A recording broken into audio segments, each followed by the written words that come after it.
Bienvenidos una vez más a El Comentario, un programa realizado por Agustín Sancho Cubero. Este programa está disponible en YouTube y en las principales plataformas de podcasts. No te olvides de suscribirte, es gratis. A continuación empezamos el programa. A lo largo de la historia siempre pensamos en reyes, en emperadores, como el poder absoluto, ¿no? Pero, ¿y si el verdadero poder no estuviera en el trono? ¿Y si estuviera justo al lado, moviendo los hilos desde la sombra?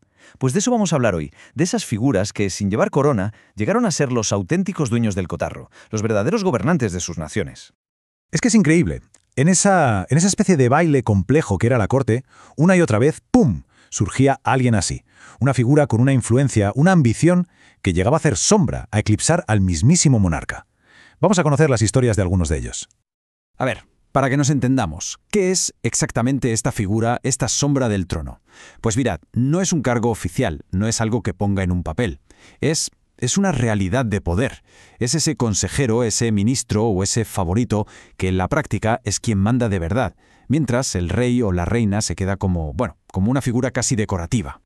Vale, pues vamos a meternos de lleno en el primer gran ejemplo. Y es una de las historias más emblemáticas de este fenómeno. Nos vamos al corazón del Imperio Otomano para conocer a Ibrahim Pacha. Lo de Ibrahim es que es una historia de película de verdad. O sea, de ser un esclavo pasa a ser el mejor amigo del sultán, de Sulimán el Magnífico, y de ahí a gran visir. Su poder era algo nunca visto de verdad. Dirigía el ejército, llevaba toda la diplomacia. Fijaos, era así que los embajadores extranjeros lo tenían clarísimo, y en sus informes hablaban de él como el verdadero poder detrás del imperio. Así, tal cual. Es que su historia es un ascenso y caída en toda regla. De la nada, de la servidumbre, a tocar el cielo, a tener un poder casi absoluto como gran visir, para luego caer de la forma más repentina y brutal que se puede imaginar. Un final tan dramático como fue su ascenso. Vamos. Y la gran pregunta es, ¿por qué? ¿Por qué cayó?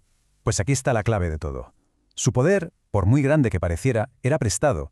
Se le subió a la cabeza, su arrogancia creció, se ganó enemigos muy poderosos en la corte, ojo, como la propia esposa del sultán, Hürrem, y lo que fue definitivo, empezó a verse y a actuar como si fuera un igual a Solimán. Y eso selló su destino. Acabó ejecutado por orden del que había sido su amigo del alma. Tremendo.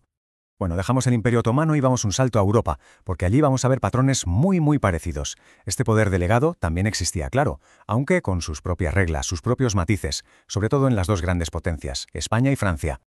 Y aquí tenemos dos modelos que son súper interesantes de comparar. Por un lado, en España está el conde duque de Olivares. Él era el válido del rey, y su poder dependía de una cosa, de que sus reformas funcionaran. Si no había resultados, estaba en la cuerda floja. Y por otro lado, en Francia tenemos al famosísimo cardenal Richelieu. Él no se guiaba por resultados inmediatos, sino por una idea más abstracta, si queremos, la razón de Estado. Su único objetivo era hacer más fuerte al rey y a Francia, costase lo que costase. Los dos, sin duda, fueron los que de verdad diseñaron la política de sus países. Pero su final, su legado, fue muy diferente. Olivares, como decíamos, cayó en desgracia en cuanto sus proyectos se torcieron. En cambio, el sistema que montó Richelieu, ese sobrevivió. Su sucesor, el cardenal Mazarino, continuó su obra y le entregó al joven Luis XIV, al futuro rey Sol, una corona más poderosa y centralizada que nunca. Pero, ojo, que esto no es solo cosa del Imperio Otomano o de la Europa del siglo XVII, para nada. Si miramos bien, la historia está plagada de estos ecos, de estas figuras potentísimas que operaban desde la sombra en un montón de épocas y lugares diferentes. Pensemos, por ejemplo, en Grigori Potemkin, en Rusia. Mucho más que el favorito de Catalina la Grande, fue el cerebro, el verdadero arquitecto de la gran expansión del imperio ruso hacia el sur, el hombre que consiguió anexionar Crimea. ¿O qué me dicen del canciller de hierro, Otto von Bismarck, el maestro absoluto de la llamada Realpolitik, o sea, una política súper pragmática y, para qué negarlo, a menudo bastante despiadada? Fue él quien unificó a Alemania, y lo hizo con una autoridad que muchas veces dejaba en segundo plano al mismísimo Kaiser.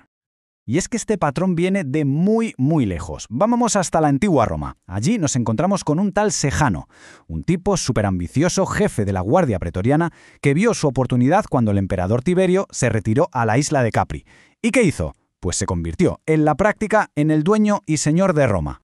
Muy bien, después de este viaje por la historia, viendo todos estos ejemplos, uno se pregunta, ¿cuál es la lección? ¿Qué podemos sacar en claro de estas vidas tan increíbles? ¿Qué nos enseñan, en el fondo, sobre la propia naturaleza del poder? A ver, si nos fijamos, Todos tenían rasgos en común.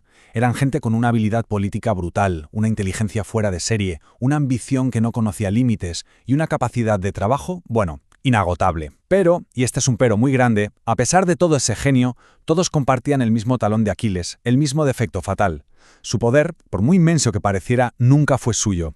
Siempre era un poder prestado. Dependía del capricho, del favor, de una única persona. Y es por eso, precisamente por eso, que sus historias suelen acabar mal, suelen acabar en tragedia. Y nos sirven como un recordatorio que nunca pasa de moda, ¿no? Nos hablan de lo peligrosa, de lo complicada que es esa dinámica de poder que se cuece justo ahí, a la sombra del trono. Y todo esto, claro, nos deja con una última pregunta en el aire, una pregunta para darle vueltas. ¿Es esto de la sombra del trono algo que se quedó en el pasado, algo de reyes, de sultanes y de visires?